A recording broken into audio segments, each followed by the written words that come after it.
Assalamualaikum warahmatullahi wabarakatuh. Kita kembali lagi ya. Kali ini kita akan memberikan tutorial pembuatan media tanam yang baik, yang sehat, yang cukup untuk media tanam tanaman kita, terutama tabu lampot ya teman-teman ya. Apa saja sih bahan-bahannya? Nah, ayo kita langsung aja melihat media tanam untuk tanaman kita. Yang pertama itu adalah tanah ya teman-teman ya.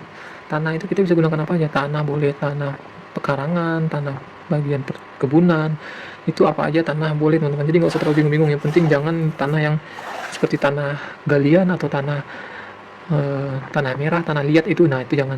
Tanah yang ada sekitar perkarangan rumah kita itu nggak apa-apa teman-teman. Atau kalau mungkin susah nyarinya, beli online aja teman-teman. Banyak sekarang, ongkirnya juga pakai kargo murah-murah, langsung dimanfaatkan, jangan ragu-ragu, ditunda-tunda untuk menanam ya teman-teman. Jadi kita harus segera memulai. Nah di sini ada tanah kita beli secara online ya teman-teman. Kita beli secara online, satu karungnya isi 10 kilo itu cuma sekitar belasan ribu teman-teman. Nah di sini tuh udah ada tanah yang kata penjualnya sih sudah dilakukan proses ya teman-teman ya. Ada mungkin dalamnya sudah ada mikroorganisme, sudah ada campuran mungkin kompos dan humusnya juga teman-teman. Nah di sini kita menggunakan tanah. Nah, tanahnya itu kelihatan subur ya teman-teman ya. Dia itu nggak terlalu padat dan juga tidak terlalu terpisah itu teman-teman. Nah kalau digenggam gini dia gampang hancur ya teman-teman. Warnanya juga nggak yang coklat atau merah gitu, dia hampir kehitaman teman-teman. Nah di online banyak teman-teman ya. Kemudian apa yang selanjutnya, di sini kita bisa menggunakan sekam teman-teman. Kita bisa menggunakan sekam. Ini teman-teman, sekam mentah. Kalau bisa sekam mentah itu sudah dijemur dulu teman-teman. Dijemur, lakukan penjemuran, apalagi kalau sudah difermentasi itu lebih bagus teman-teman, supaya bibit-bibit yang patogen, bisa kutu, jamur, bakteri itu bisa mati teman-teman. Ya teman-teman ya. Nah, atau bisa didiamkan dulu sekitar beberapa minggu baru digunakan, didiamkan, diletakkan di bawah sinar terik matahari teman-teman. Supaya patogennya itu kena sinar matahari mati. Atau juga bisa kita gunakan sekam bakar. Nah, sini teman-teman ada sekam bakar yang tidak terbakar secara sempurna ya teman-teman ya. Ada sumber karbon di dalamnya juga sangat bagus untuk proses pertumbuhan. Nah terus takarannya berapa sih teman-teman? Terserah.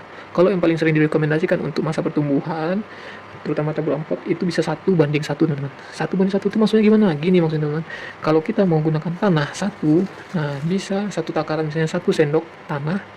Nah 1 sendoknya sekam, boleh sekam mentah. Kalau ada sekam mentah, 1 sekam mentah.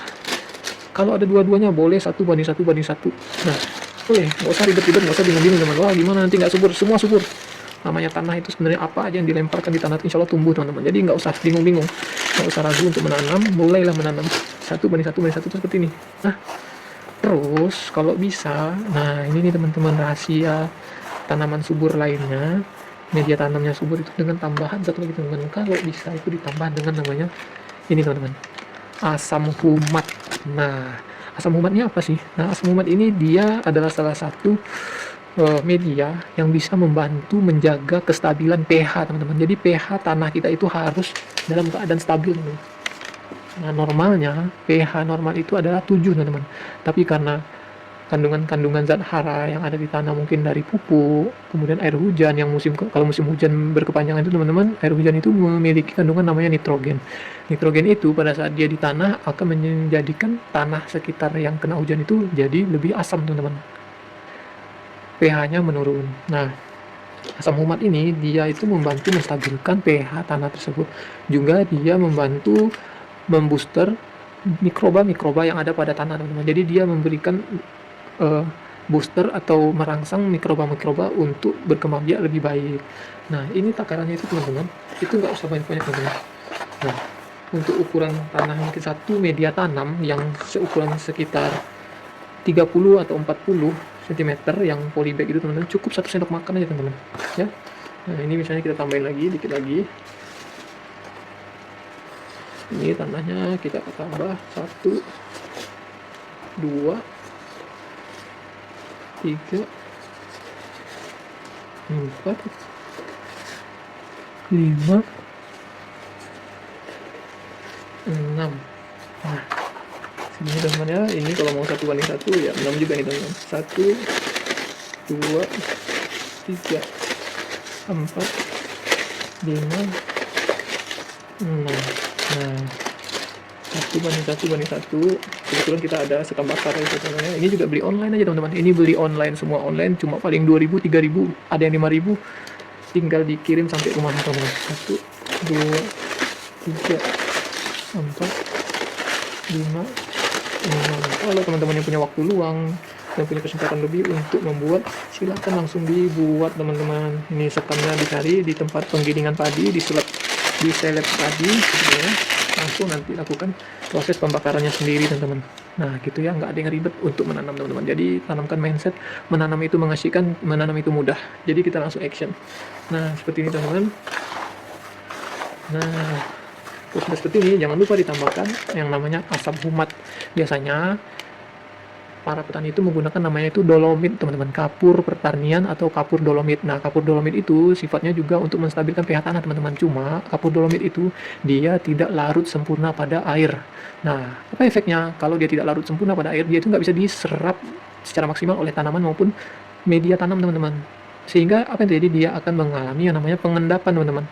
Pada saat dia mengendap, dia akan menjadi kristal dan menjadi batu kembali teman-teman. Kalau dia menumpuk terlalu banyak, dia akan menjadi batu. Kalau teman-teman pernah melihat di perkebunan, misalnya di pertanian cabai, nah setelah dibongkar atau jagung dibongkar setelah selesai panen, dibongkar tanahnya, itu akan kelihatan di akar itu ada putih-putih gitu teman-teman. Nah putih-putih itu ada endapan dari kapur dolomit yang awal ditabur teman-teman. Nah itu untuk jangka panjang kurang bagus teman-teman ya. Sedangkan asam humat ini efeknya itu sangat bagus untuk jangka panjang maupun jangka pendek, sehingga dia bisa aman dan sangat mudah diserap oleh tanaman, jadi maksimal teman-teman.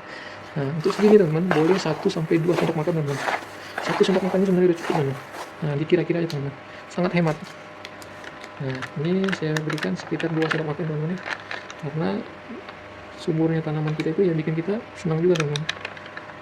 1 sendok makan, dikira-kira aja, hemat kok teman-teman. Oke, ditabur, sip, kembali diaduk teman-teman. Nah ini terkadang beberapa teman-teman itu nggak menggunakan, ya nggak apa-apa teman-teman, tapi kalau bagi kami pribadi usahakan kalau bisa tetap ditambahkan teman-teman ya, apalagi di awal penggunaan media tanam teman-teman. Sebenarnya dia juga untuk pertanian tanaman apapun, hortikultura yang batangnya keras maupun sayur-sayuran, sekali sebulan itu bagus banget untuk merevitalisasi, untuk memperbaharui kegemburan tanah, kesuburan tanah teman-teman. Asam humat ini teman-teman, tinggal dimainkan di mikroba pembantunya juga teman-teman. Nah jadi pupuk kita teman-teman, kalau dia tidak ada mikroba, tidak ada unsur hara, yang tidak ada pH yang seimbang, maka pupuk mau sebanyak apapun diberikan itu sangat susah untuk terjadi yang namanya pertukaran teman-teman. Pertukaran dari tanah ke akar itu harus membutuhkan bantuan teman-teman. Kalau misalnya pH tidak seimbang, mikrobanya tidak banyak atau alias sudah punah di bagian tanah kita, nah itu pupuk sebanyak apapun akan tidak maksimal untuk tanaman kita. Makanya sebisa mungkin kita kuatkan di mikroorganisme maupun pH, itu sudah sangat membantu kesuburan tanaman kita teman-teman. Nah ini saja sudah cukup teman-teman ya, sudah cukup. Jadi tadi 1 bagian tanah, 1-nya sekam bakar boleh, sekam mentah juga boleh. Tanahnya boleh dimanapun. Kalau mau tanah yang terbaik itu adalah tanah yang diambil dari sekitaran perakaran pohon bambu teman-teman. Nah kalau ada teman-teman yang masih hijau di bagian sekitar rumahnya ada perakaran batang bambu, ambil tanah dari sana teman-teman, itu sangat bagus. Di sana juga kaya dengan jamur-jamur trichoderma teman-teman, biohayati yang sangat baik untuk melawan fungi-fungi yang jahat teman-teman, jamur-jamur jahat. Ditambah lagi ada mikroorganisme, bakteri-bakteri lain yang juga bagus teman-teman. Nah tapi kalau nggak ada, nggak apa-apa teman-teman, tanah apapun boleh, online pun juga banyak teman-teman. Nah setelah ini apa, ini sudah jadi teman-teman. Nah ini bibit kita mau menambahkan media tanam untuk bibit alpukat kita teman-teman. Nah ini teman-teman ya, bibit alpukat kita. Setelah itu langsung aja teman-teman kita tanamkan, kita isikan pada media tanam. Oke. Nah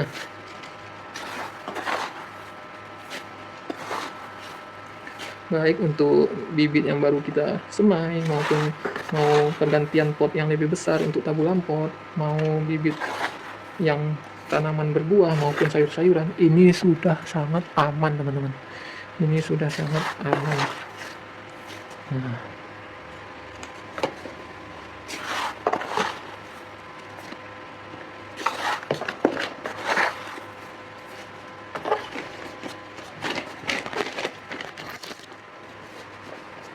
oke teman-teman, jadi mungkin itu saja, semoga bermanfaat.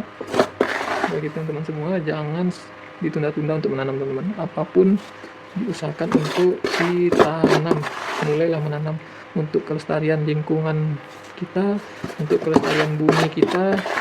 Semoga menjadi sedekah untuk berbagai makhluk hidup ya teman-teman ya.